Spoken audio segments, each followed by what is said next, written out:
एकादशी के दिन अन्न में पाप का निवास होता है। सबको पृथ्वी पर आने का एक समय है। जैसे संध्या का समय जो है वो महादेव का, इसलिए कहते हैं कि संध्या के समय पर भोजन नहीं करना चाहिए, संध्या के समय पर सोना नहीं चाहिए, संध्या के समय पर गलत काम नहीं करना चाहिए, संध्या के समय केवल एक ही काम करो, क्या भजन करो, क्यों महादेव विचरण कर रहे हैं। प्रातःकाल समय ब्रह्म मुहूर्त विष्णु भगवान का होता है, इसलिए उस समय भी कहते हैं कि जग करके विष्णु भगवान को प्रणाम करना चाहिए। मध्याह्न समय जो है वो ब्रह्मा जी का होता है, संध्या समय जो है महादेव का होता है। बाकी आप ज्योतिष शास्त्र और उसके अनुसार देखेंगे तो हर नक्षत्र का एक समय है पृथ्वी पर आगमन का। एक दिन पाप ने भगवान से कहा कि मुझे भी पृथ्वी पर स्थान दे दो। बोले तुम तो हो ही पृथ्वी पर, कितने कामों में तुम्हारा निवास है। बोले नहीं, आपके द्वारा व्यवस्थित एक ऐसी भाव हो जिसमें कभी कभी वैष्णवों को भी मेरा प्रकोप देखना पड़े, ऐसा कोई मुझे भी स्थान प्रदान कीजिए। भगवान बोले देखो, वैष्णवों को कभी पाप लगेगा नहीं, लेकिन फिर भी तुम्हारी ज्यादा इच्छा है कि हम तुमको कोई स्थान प्रदान करें। एकादशी के दिन अन्न में निवास करो, और एकादशी के दिन अन्न में पाप निवास करता है। लेकिन एक बात बहुत ध्यान से सुनिएगा, एकादशी के दिन अन्न पाने से पाप लगता क्या है। आपने किसी का हृदय दुखाया तो हृदय दुखाने का पाप लगेगा, किसी को मार दिया तो उसको पीड़ा देने का पाप लगेगा, गलत खाया गलत पिया तो गलत खान पान। एकादशी पर क्या पाप लगता है? पाप होता कौन सा एकादशी वाले दिन? बहुत ध्यान से सुनिएगा। जो पाप आपने गंगा स्नान से नष्ट किए हैं, जो पाप आपने पुण्य करके नष्ट किए हैं, जिन पापों को आपने प्रायश्चित करके नष्ट कर दिया है, एकादशी के दिन अन्न सेवन करने से नष्ट किए हुए पाप पुनर्जीवित होते हैं। इसलिए उस दिन अन्न नहीं सेवन करना चाहिए।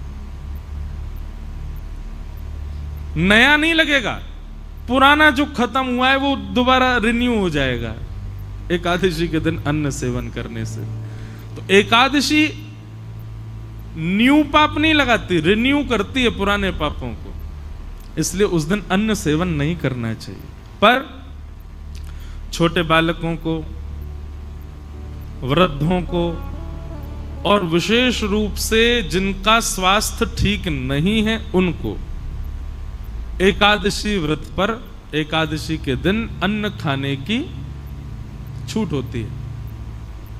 लेकिन उसमें भी उनको चावल नहीं खाने चाहिए, क्योंकि चावल तो है वो तो पूर्ण अन्न माना जाता है, वो पूर्ण अन्न का स्वरूप है, उसका तो सेवन करना ही नहीं चाहिए। वो ज्यादा से ज्यादा रोटी पा सकते हैं, सब्जी, चावल नहीं। ये तो था एक भाव कि एकादशी के दिन अन्न क्यों नहीं खाते। और एक भाव मैं अपने मन से बताया करता हूं। एकादशी क्या है? हम सब भक्तों की, हम सब वैष्णवों की करवा चौथ है। जैसे एक प्रियतमा अपने प्रियतम के दीर्घायु के लिए व्रत करती है। अब दीर्घायु है कि नहीं वो बात एक अलग है, पर एक बात निश्चित है कि हमने ऐसा देखा अपने घरों में भी, आप सब भी देखते हो कि करवा चौथ वाले दिन माताएं जब व्रत करती हैं तो उस दिन प्रियतम का प्रियतमा के प्रति, प्रियतमा का प्रियतम के प्रति कुछ क्षण ही सही प्रेम बढ़ता है, प्रेम उद्दीपन होता है। भाई आपके लिए कोई विशेष काम करे आपको अच्छा लगेगा ना। अब आपके लिए कोई व्रती कर रही बेचारी, सुबह से कुछ खाए पिए नहीं, तो मन में उसके प्रति प्रेम उत्पन्न होता है ना। ठीक वैसे ही हम वैष्णव जब अन्न सेवन नहीं करते, हम वैष्णव जब भूखे रहते हैं, हम वैष्णव जब केवल हरिनाम संकीर्तन करते हैं और बड़े प्रेम से, निष्ठा से, आनंद पूर्वक जब अन्न सेवन नहीं करते हैं, तो निश्चित है बाकी दिन आप ठाकुर जी को याद करते होंगे, पर एकादशी के दिन ठाकुर जी आपको याद करते हैं, आपका स्मरण करते हैं। इस भाव से एकादशी करनी चाहिए। ये एकादशी का भाव। दूसरी बात, भगवान को कुछ ना कुछ अर्पित करना चाहिए। बहुत ध्यान से सुनिएगा। हम लोग क्या अर्पित करते हैं? रुपया अर्पित करते हैं, धन अर्पित करते हैं, स्वर्ण अर्पित करते हैं, चांदी अर्पित करते हैं, कुछ भी अर्पित करते हैं। पर हमारे पास सबसे बहुमूल्य क्या है? हमारा जीवन, हमारी प्रत्येक श्वास, हमारा प्रत्येक क्षण, ये बहुत बहुमूल्य है। आज का दिन जो निकल गया, अब ये मेरे पूरे जीवन में कभी वापस नहीं आएगा। ये आज हो चुका, पूर्ण हो गया, बस अब ये दोबारा नहीं आएगा। ये पिछले बीते 5 दिन जो हमने कथा सुने, ये जीवन में कभी लौट करके नहीं आएंगे। ये हो चुके, इनकी स्मृति रहेगी जीवन भर। बस हमने पंढरपुर में कथा सुनी थी, पंढरपुर में कथा सुनाई थी। ऐसा बढ़िया मौसम था, ऐसे आनंद करते थे, सुबह ऐसा करते थे, शाम, बस ये स्मृति ही रहेगी आपके पास। ये दिन वापस कभी नहीं आएंगे। और एक बात बताऊं, आप लाख कोशिश करके दोबारा कर लो ऐसा, पता नहीं जी, फिर सोच लें, फिर कथा हो, वही हो, वैसी हो, सारी A to Z आप एक जैसी व्यवस्था कर लो, तब भी इस बार जैसा सुख अगली बार नहीं होगा। ज्यादा हो सकता है, पर एज इट इज ऐसा आपको दोबारा नहीं मिलेगा। ये हमेशा के लिए एक स्मृति रहेगी। हर दिन जो हमारा गुजरा वो लौट करके नहीं आने वाला है। हर क्षण जो हमारा निकला, हर श्वास जो हमारी निकली, वो निकल चुकी है बस। पर एकादशी के दिन जब व्यक्ति निष्ठा पूर्वक, प्रेम पूर्वक, आनंद पूर्वक अपने दिन की शुरुआत करता है, उसकी हर क्षण, हर श्वास, पूरा दिन वो ठाकुर जी को अर्पित होता है। और सबसे बड़ी बात, आपकी आयु 2 चीजों से कम होती है। व्यक्ति की आयु 2 चीजों से कम होती है, बहुत बोलने से और बहुत खाने से आयु कम होती है। यदि व्यक्ति बहुत खाएगा तो जीवन में, हमारा जीवन निश्चित है, इतना अन्न ही मैं खा सकता हूं।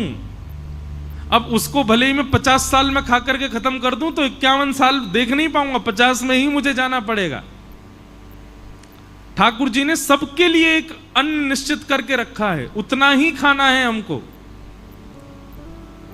लेकिन व्यक्ति जब एकादशी का व्रत करता है तो व्रत वाले दिन अन्न नहीं खाता, और अन्न ना खाने से उसकी जो 1 दिन की आयु है वो बच जाती है।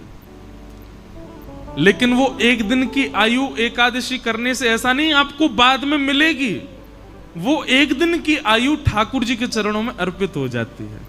व्यक्ति ने अपना 1 दिन प्रदान कर दिया ठाकुर जी को। नाथ, मेरी प्राण सबसे बहुमूल्य, मेरी आयु बहुत बहुमूल्य है, मैं अपनी आयु 1 दिन की ही कर, अब इससे ज्यादा तो क्या करूं, महा कलयुगी पापी जीव हूं मैं, पूरी तो दे ही नहीं पा रहा। कम से कम महीना में ये 2 बार की एकादशी की 2 दिन की आयु आपको प्रदान कर रहा हूं। ठाकुर जी को चाहिए नहीं, पर प्रियतम को प्रसन्न करने के लिए कुछ तो बहुमूल्य दें, तो हम अपनी आयु ठाकुर जी को अर्पित करते हैं कि नाथ ही आयु आपके। अच्छा, आयु ठाकुर जी को देते हैं मतलब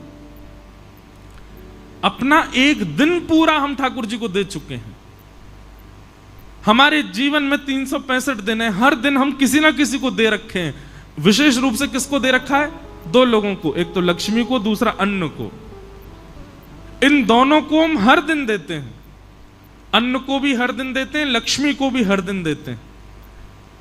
लेकिन ये एकादशी के दिन जब आप व्रत करते हो तो पूरा दिन ठाकुर जी को अर्पित हो जाता है, ठाकुर जी को दे दिया जाता है। एक प्रकार का महादान भी है एकादशी का व्रत करना। वैष्णवों के अंदर 3 निष्ठा होनी चाहिए।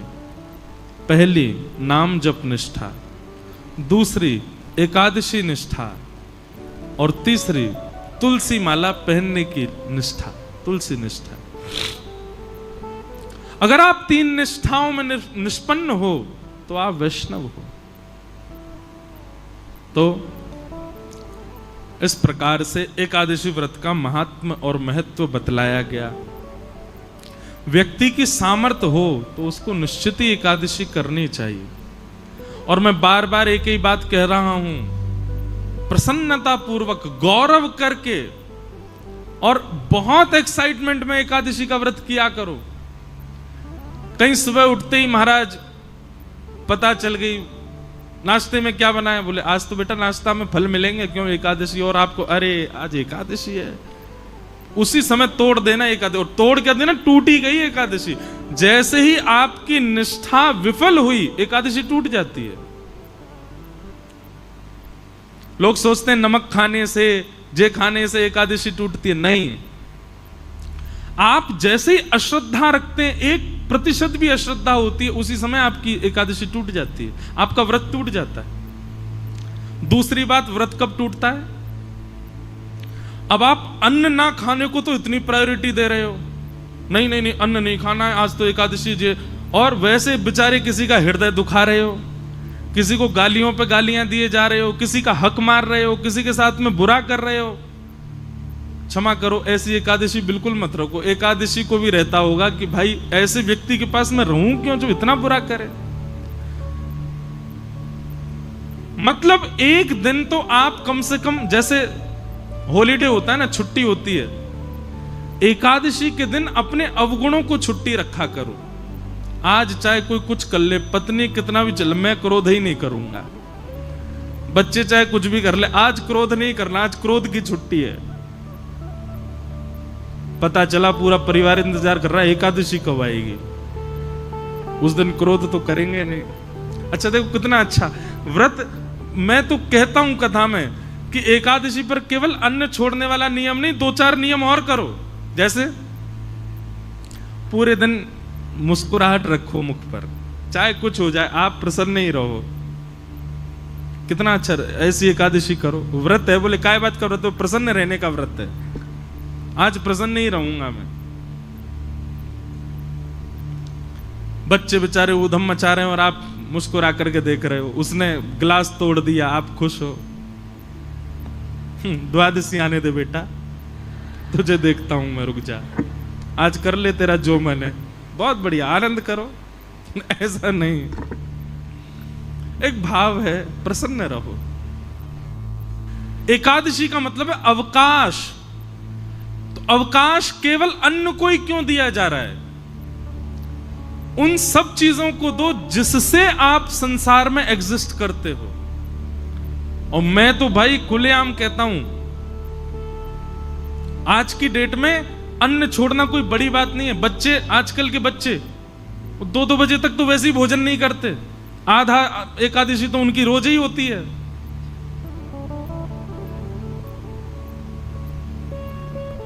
भूखा रहना कोई बड़ी बात नहीं है आज की डेट में। एकादशी का मतलब, व्रत का मतलब अपने एडिक्शन का त्याग करो। जिस समय व्रतों का निर्माण किया गया उस समय मानव का एक ही एडिक्शन था, भोजन। उसको यही रहता था कैसे भी भोजन मिले। सुबह उठते ही बच्चे घूमते रहते थे मां के पीछे, क्या बोल, पराठे बनाओ, भोजन, भोजन कर, नाश्ता कर लिया, उसके बाद भोजन कराओ, उसके बाद रात्रि का भोजन ही एडिक्शन था। क्योंकि उस समय इलेक्ट्रॉनिक्स नहीं थे, उस समय फोन नहीं था, उस समय इंटरनेट नहीं था, तो उस समय व्यक्ति पे है ही क्या, बस भोजन का ही वो पूरे दिन योजना बनाता रहता था, सुबह कहां खाऊंगा, शाम को कहां खाऊंगा। इसलिए व्रत के नियमों में भोजन का त्याग रखा गया। पर अब स्वरूप बदल गया, अब भोजन की जरूरत नहीं व्यक्ति को, अब तो इसकी एकादशी करो। मैं तो नहीं करता, पर मैं अगर बदलाव करना चाहूं अपनी एकादशी में, तो मेरे को 2 नियम करने का बहुत मन होता है। वैसे तो बताना नहीं चाहिए, करूं तब बताऊं, लेकिन फिर भी बता देता हूं। किसी को मुझसे पहले लग रहा हो तो आज पंढरपुर में ही नियम लेके चले जाओ। एकादशी के दिन 2 नियम तो करो। पहला, मौन, बोलो मत। और ये आपके ऑफिस को, ये आपके फैक्ट्री के लोगों को, दुकान के लोगों को, परिवार के लोगों, सबको बता दो, भाई तुम मुझसे पूरे महीना बात करो, एकादशी के दिन मौन रहूंगा मैं। और दूसरा, एकादशी के दिन इसका प्रयोग मत करो, और करो तो केवल कॉलिंग उठाने के लिए उठाओगे तो करोगे क्या, बोल तो सकते नहीं हो। मौन रहो और इसका प्रयोग मत करो, इसको भी स्विच ऑफ रखो। सबको एक दिन पहले ही 10वीं कोई मैसेज डाल दो, कल एकादशी है, फोन बंद रहेगा मेरा। महाराज तब असली एकादशी मानी जाएगी आपकी। और फिर करना क्या, पूरे दिन केवल हरि स्मरण। सुबह जगन्नाथ जी के स्मरण से प्रारंभ करो, मध्याह्न द्वारिका जी का स्मरण करके, दोपहर में व्रजमंडल का स्मरण करो, सब कथाएं आदि श्रवण करते हुए रात्रि में पंडरीनाथ भगवान का स्मरण करके फिर अपनी एकादशी को विश्राम दो। ये है मूल एकादशी, ये है वास्तविक एकादशी। एकादशी को लोगों ने आजकल फैशन के रूप में एकादशी कर रहे हैं, उसका भी एक रूप बना लिया है, उसको भी एक एंजॉयमेंट। ठीक है, एंजॉय तो करना है, पर भगवत स्मृति के साथ में करना है।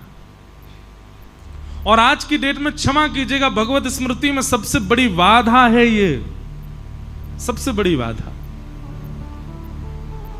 अब प्रयोग करने के ऊपर है, आप किस रूप से उसका प्रयोग करते हो।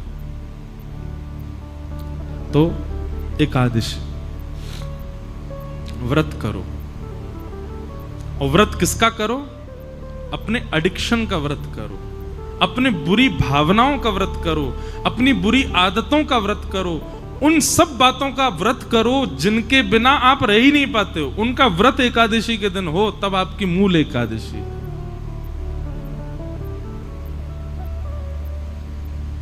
और अंतिम बात, एकादशी व्रत में इतनी सामर्थ्य है कि यदि निष्ठा से कोई व्यक्ति एकादशी व्रत पालन करे तो एकादशी व्रत के प्रभाव स्वरूप एकादशी के ही दिन भगवत धाम परायण होगा उसका, वो पृथ्वी से एकादशी को ही जाएगा।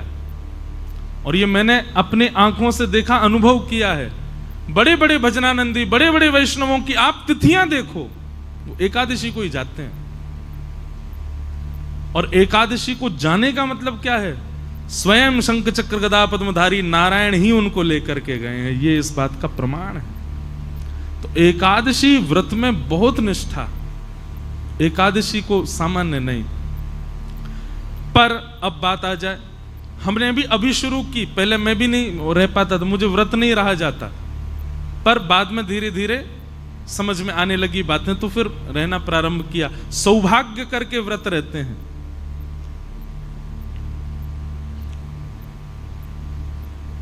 लेकिन अब कई जगह एकादशी निषेध है, जैसे जगन्नाथपुरी में वहां एकादशी नहीं होती, जैसे हमारे श्री वृंदावन के राधा वल्लभ जी मंदिर में वहां एकादशी का भाव नहीं, जैसे वृंदावन के बिहारी जी में, वृंदावन बिहारी लाल जी में भी एकादशी नहीं होती। हरिदासी परंपरा, हरिवंशी परंपराओं में एकादशी का भाव नहीं। लेकिन वही बात आ गई ना, एकादशी के दिन वहां पर अन्न सेवन का विधान है, पर आपका व्रत तो अब अन्न है ही नहीं ना, आपके तो दूसरे व्रत चल रहे हैं। आपको तो फोन का व्रत करना है, आपको तो मौन का व्रत करना है। तो कहीं आपने जगन्नाथपुरी जाकर के ये कहा यहां तो एकादशी है, यहां तो कोई दिक्कत ही नहीं है, नहीं, वहां दूसरे व्रत करने हैं, वहां अन्न का नहीं करना, अन्न तो पाना है वहां पर वहां ये दूसरे अपने बुरे विचार, अपने बुरे भाव, अपने बुरे एडिक्शन, आपकी जरूरतें, उन सब की एकादशी तो वहां कर सकते हो। अन्न का ही तो निषेध है, अन्न तो पाना पड़ेगा जगन्नाथपुरी में। पर ये चलाना कोई ऐसा तो है नहीं कि एकादशी उल्टी लटके, यहां तो फोन चला ही सकते हैं, ऐसा नहीं है। वहां अन्न सेवन की आज्ञा होगी, आप अन्न वहां पा सकते हो, पर बाकी की एकादशी इंद्रियों की तो आप वहां भी कर सकते हो, और करनी ही चाहिए, नहीं करोगे तो अपराध लगेगा। अच्छा एक बात बताएं, अगर आपने ये सब बातें अभी हमसे नहीं सुनी होती कि एकादशी के दिन केवल अन्न नहीं बाकियों का भी व्रत किया जाता है, तो अभी तक आपको दोष नहीं लगता। लेकिन आज आपने सुन लिया है, अब अगर अगली एकादशी पर आपने ये व्रत नहीं किए तो दोष लगेगा। आप जानो आपका काम आप होगे, गलत आए कथा में आज तो।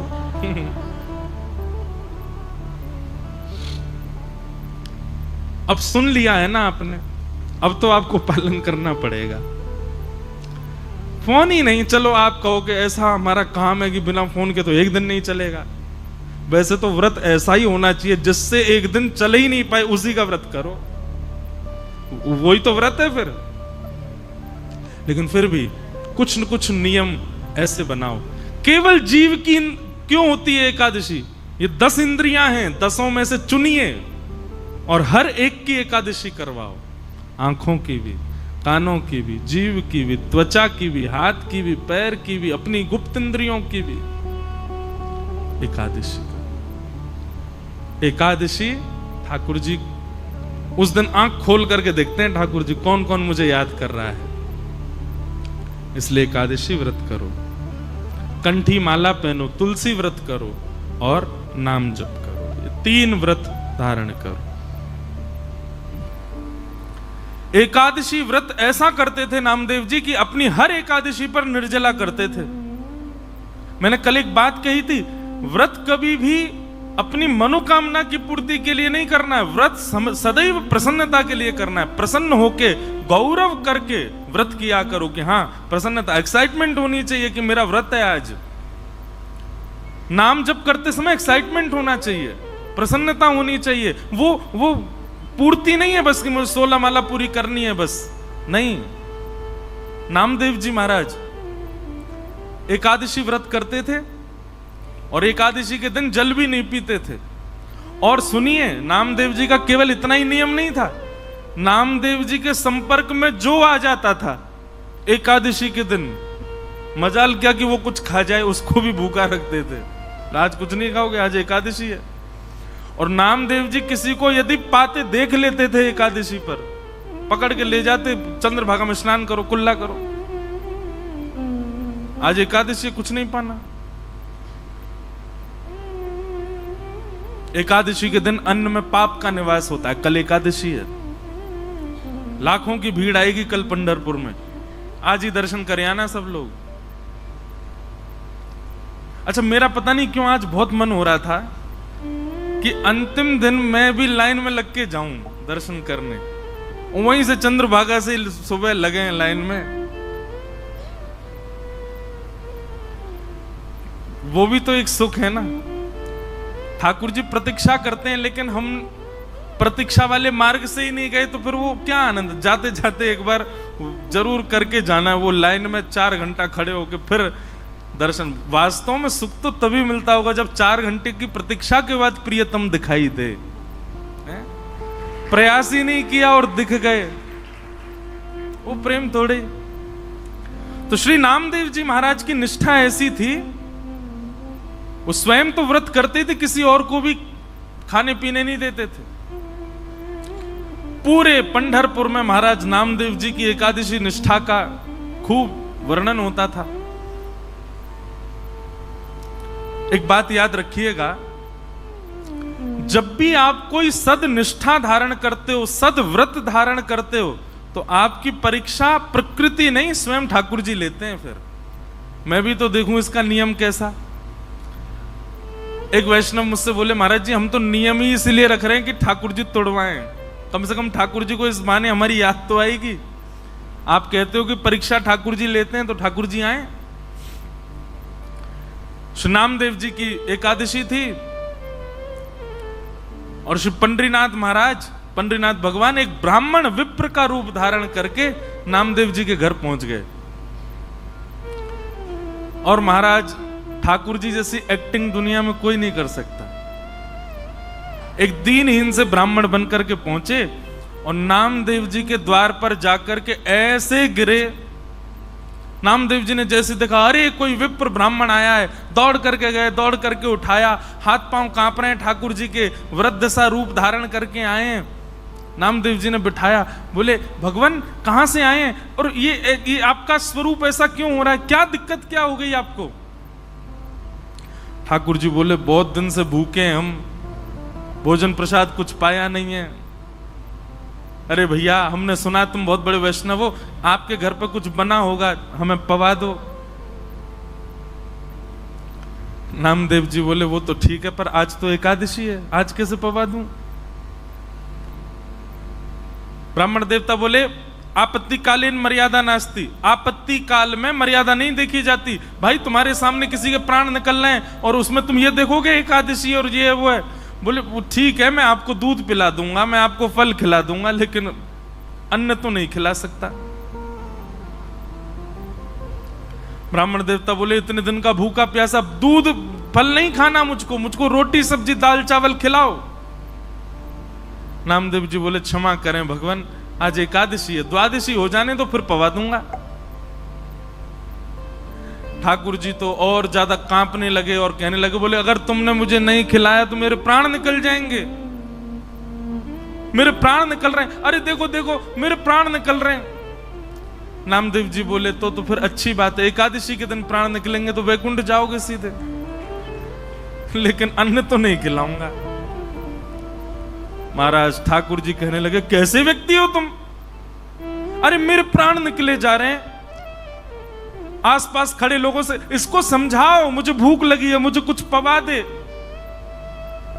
आसपास के लोग बोले आप हमारे घर चलो, ये तो ऐसा ही है, किसी को खुद भी एकादशी करता है दूसरों को भी नहीं खाने देता, इससे छुप छुप के खाना पड़ता हम लोगों को, आप हमारे घर चलो हम खिला देंगे। नामदेव जी बोले अब मेरे सामने आप आ गए हो, अब मैं जाने नहीं दूंगा, क्योंकि मुझे पता आप जाके खाओगे और मेरा ये नियम है कि मैं एकादशी पे किसी को नहीं खाने देता, बैठे रहो। भगवान फल खा लीजिए, दूध पी लीजिए, आपसे प्रार्थना, पर अन्न नहीं खाना, आज एकादशी है। ठाकुर जी ने चरम रूप धारण किया और महाराज बिल्कुल ऐसे हो गए, बस प्राण निकल ही रहे, गला पकड़ने लगे, कांपने लगे, शरीर पूरा कंपायमान होने लगा। आसपास के लोग नामदेव जी को सुनाने लगे, अरे नामा वो प्राण त्याग देगा भाई, बोल कोई बात नहीं वैकुंठ जाएंगे, और मैंने रोका तो नहीं है, फल खा लें दूध पी लें, अन्न नहीं खाने दूंगा। और ठाकुर जी ने ऐसी स्थिति कर दी महाराज की नामदेव जी के आगे उस विप्र रूप को प्राण त्याग ही दिए, शरीर ठंडा पड़ गया, सांसें रुक गई, नब्ज काम करना बंद, प्राण निकल गए। सब लोग राम राम राम कहने लगे, अरे ऐसी एकादशी काय बात की नामा, तेरे घर पर आकर, तेरी दहली पर आकर के एक ब्राह्मण ने प्राण त्याग दिया। नामदेव जी के नेत्र सजल हो गए, पंडरीनाथ भगवान का स्मरण करके बोले, एकादशी के दिन नाथ आप वैष्णवों के चित्त में विराजमान रहते हैं, आपकी प्राप्ति के लिए एकादशी निष्ठा एक बहुत महत्वपूर्ण कार्य करती है। मैंने उसकी रक्षा के लिए इनको अन्न नहीं खिलाया, पर हैं तो ये ब्राह्मणी, हैं तो एक दीनहीनी, मेरी वजह से इनके प्राण निकले हैं, तो ठीक है इनके अंतिम संस्कार हम करेंगे, और अंतिम संस्कार में मैं अपने परिवार सहित प्राण त्याग दूंगा, मैं भी उस चिता में बैठ जाऊंगा, क्योंकि मेरी वजह से इनके प्राण गए। और एक चिता तैयार करके वो ब्राह्मण के शव को उस पर रख दिया, और नामदेव जी महाराज और अपने परिवार के रिश्तेदार जो जो एकादशी व्रत में, बोले सब बैठ जाओ चिता पर, हमारी वजह से इनके प्राण गए, हम भी जीवित नहीं रहेंगे। जैसे ही अग्नि प्रज्वलित करी और चिता में जैसे ही अग्नि प्रारंभ होने लगी, और ब्राह्मण तो अंतर ध्यान हो गए, पंडरीनाथ भगवान प्रकट हो गए, नामदेव जी को हृदय से लगा लिया, चिता से लेकर बाहर आ गए। अरे नामा, मैं तो देख रहा था तेरी निष्ठा कैसे, क्या समझ में आया? एकादशी व्रत से ठाकुर जी प्रसन्न नहीं है, आपके व्रत में निष्ठा कितनी है, आपके व्रत में प्रसन्नता कितनी है, आपके व्रत में उत्सुकता कितनी है, उससे ठाकुर जी प्रसन्न होते हैं। तो भैया ये जो वैष्णव भेष, वैष्णव स्वभाव, वैष्णव स्वरूप पर यदि आप ऐसा कहते हो, तुम खाने पीने लग जाओ, आगे का जीवन कैसे जियोगे, मॉडर्न बनो थोड़े, कोई मॉडर्न बनने की जरूरत नहीं है। और एक बात बताएं, सबसे ज्यादा मॉडर्न वैष्णव ही होते हैं, ये संसार के पुराने विचारधारा खान पान में लगे, ये कोई मॉडर्न है? हमसे बढ़िया मॉडर्न कौन होगा? हम एकादशी पर कूटू का अपनी जिह्वा के लिए पिज्जा तक बना देते हैं वैष्णव। कई लोग मुझे बोलते हैं कि महाराज जी रज ले जाने को मना किया जाता है, वृंदावन की रज मत लेके जाओ, ये मत लेके जाओ। देखो ऐसे तो वृंदावन से गोपाल जी लाना भी मना हो जाएगा। फिर आप धाम की कोई भी वस्तु लेकर के जाओ, पर घर में उस धाम की वस्तु को उतनी श्रेष्ठता, उतनी उपमा और उतनी व्यवस्था से रखें तो लेके जाइएगा, नहीं तो नहीं। आप वृंदावन की रज लेकर के गए, पंढरपुर की रज लेके गए और पड़ी है कोने में ही, बस कभी दिन 4 मास 2 महीने में कभी याद आती है तो रज लगा लेते हैं। अपने श्रृंगार पेटिका में उसको रख दिया ले जा करके, जब श्रृंगार करेंगे तो रज भी लगा लेंगे, ऐसा नहीं। साक्षात ठाकुर जी के चरणारविंद प्राप्त हैं उस रज को, साक्षात ठाकुर जी के चरणारविंद प्राप्त हैं पंढरपुर की रज को। तो रज की वो व्यवस्था होनी चाहिए, वो उपमा होनी चाहिए, वो गरिमा होनी चाहिए, तो आप ले जा सकते हो। अब लोग बाग ठाकुर जी ले आते हैं वृंदावन से, गोपाल जी ले आते हैं, लेकिन उनकी उपमा उतनी नहीं दिखती। जब घर में, जब हम किसी घर जाते हैं ठाकुर जी के दर्शन करते हैं, तो जब देखते हैं कि ठाकुर जी बेचारे एज ग्रांटेड बेचारे विराज रहे हैं घर में, तो बड़ी पीड़ा होती, क्यों इनको ही क्यों लिया है, इनको भी रहने ही देते वहीं पे, ब्रज में सुखी थे बेचारे।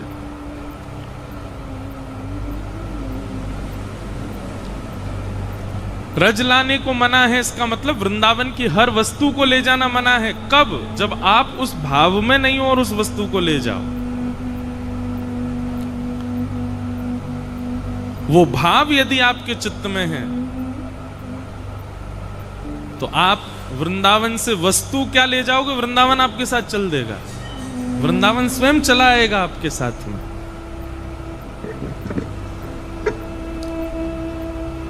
वृंदावन सामान्य नहीं है, वृंदावन साधारण नहीं है। ये जो हम पद गाते हैं ना, ये आपको उत्साहित करने के लिए, नचाने के लिए या करताल बजाने के लिए नहीं गाते।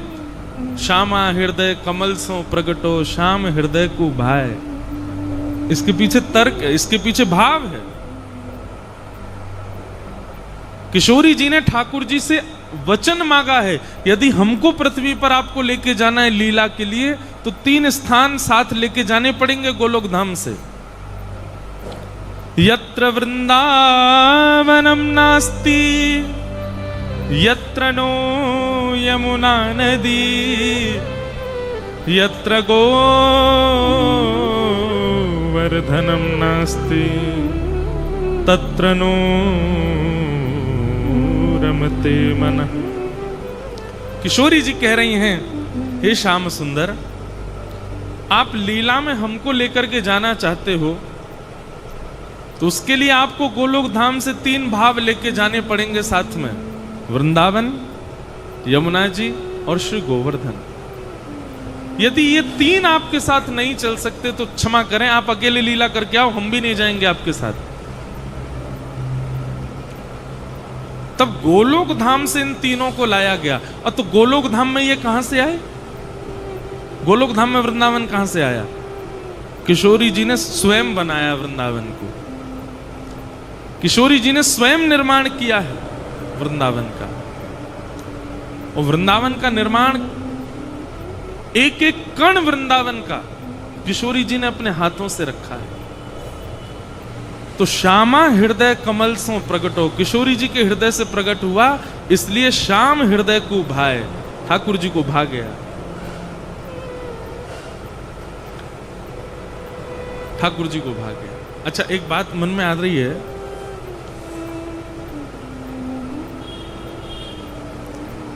वृंदावन, यमुना जी और गोवर्धन जब पृथ्वी पर आए, तब किशोरी जी आई लीला करने के लिए।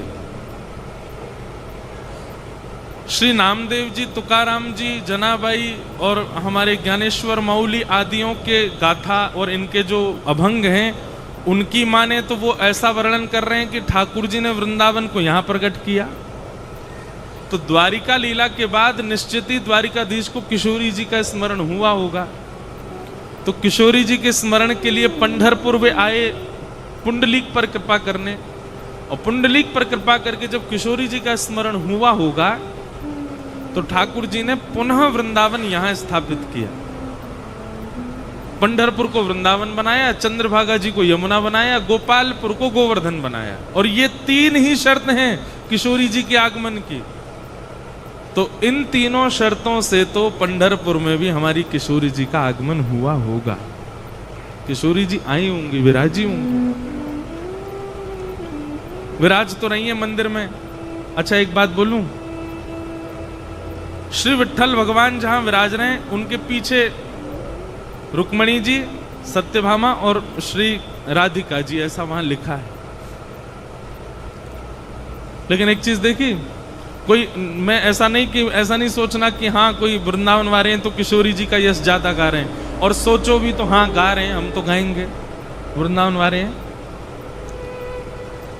रुक्मणी जी थोड़ी किनारे से में बैठी हैं, सत्यभामा जी बीच में बैठी हैं, किशोरी जी बिल्कुल पीछे ही बैठी हैं, जहां श्री विट्ठल भगवान उनके बिल्कुल पीछे ही विराज रही हैं। और यही हुआ कल की घटना में भी। अपने बाम हस्त की कन्नी उंगली पर गिरिराज धारण करके श्याम सुंदर खड़े हैं। यशोदा मैया ने जब ठाकुर जी को देखा तो बंधुओं, गिरिराज धारण करने पर सब ब्रजवासी तो कन्हैया की जय जयकार कर रहे हैं, पर चिंता हो रही है यशोदा मैया को। मां को तो चिंता होती है, बालक कितना भी अच्छा काम करे, कितना भी बड़ा काम करे, सब उसकी प्रशंसा कर, मां को चिंता ही होती है। बालक कुछ श्रेष्ठ बन जाए, दुनिया के लोग फोन करके उसको, भाई तुमको बधाई हो, तुमने बहुत अच्छा किया, ऐसा ऐसा। मां फोन आएगा तो मां यही कहेगी, तू सोया कि नहीं, तूने कुछ खाया कि नहीं, आराम हुआ कि नहीं। मां का तो स्वभाव होता है। सब गोवर्धन नाथ की जय जयकार कर रहे हैं, परंतु सामने खड़ी यशोदा मैया मन में विचार कर रही है, मेरो नेक सो लाला, या कि नेक सी भुजा, और या कि नेक सी उंगरिया, वहां पर इतनो विशाल पर्वत, अरे मेरे लाला के भुजा कहीं थक नहीं जाए। मैया बार बार ऊपर चढ़ जाती है और ठाकुर जी की भुजा ऐसे दबाती है। ठाकुर जी के मैया भुजा को हिलावे मत, नहीं को इधर उधर है, गिरिराज जी नीचे आ जाएंगे। बोले लाला, मुझे तो बड़ी चिंता है रही है, मेरे नेक्से से लाला की उंगली पर इतना बड़ो गिरिराज, कहीं मेरे लाला को बल कम नहीं है जाए।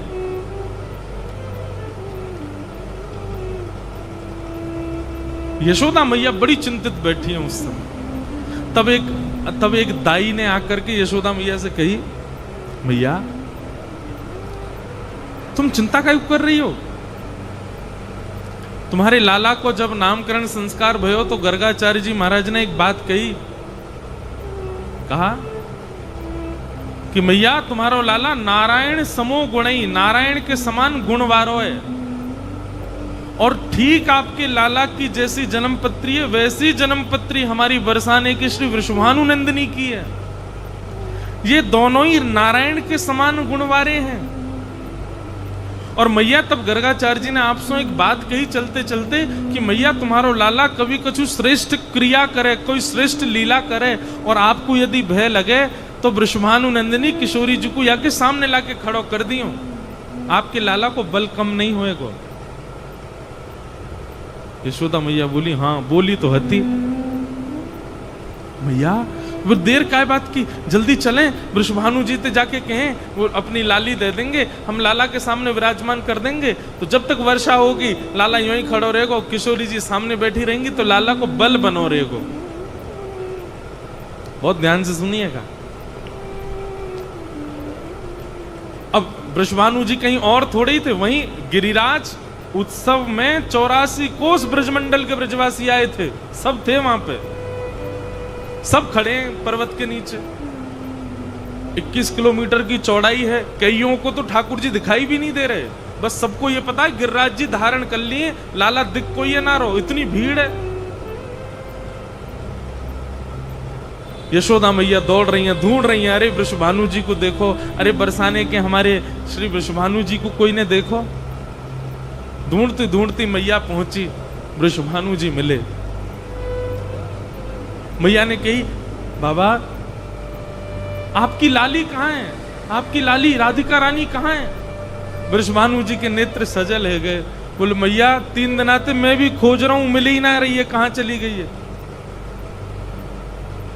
दोनों व्याकुल हैं। मैया तो या हमारे व्याकुल है कि मैं कहा करूं मेरे लाला ने गिरिराज जी उठा लिए, बाकी कहीं शक्ति कम नहीं है जाए। वृषभानु जी हमारे व्याकुल हैं कि लाली मिलना ही रही है। ढूंढते ढूंढते 4 दिन निकल गए, किशोरी जी नहीं मिली। और जाएंगी कहां? भाई सब ब्रजवासी यही हैं, सब गिरिराज के नीचे ही हैं, होंगी तो यही होंगी, लेकिन दिख ही नहीं रही। यशोदा मैया बैठे बैठे बड़ी चिंता कर रही है। तभी मैया के मन में भाव आयो, लाला एक शिला के ऊपर खड़े हैं गिरिराज जी धारण करके, वह शिला के पीछे तो जाके देखूं।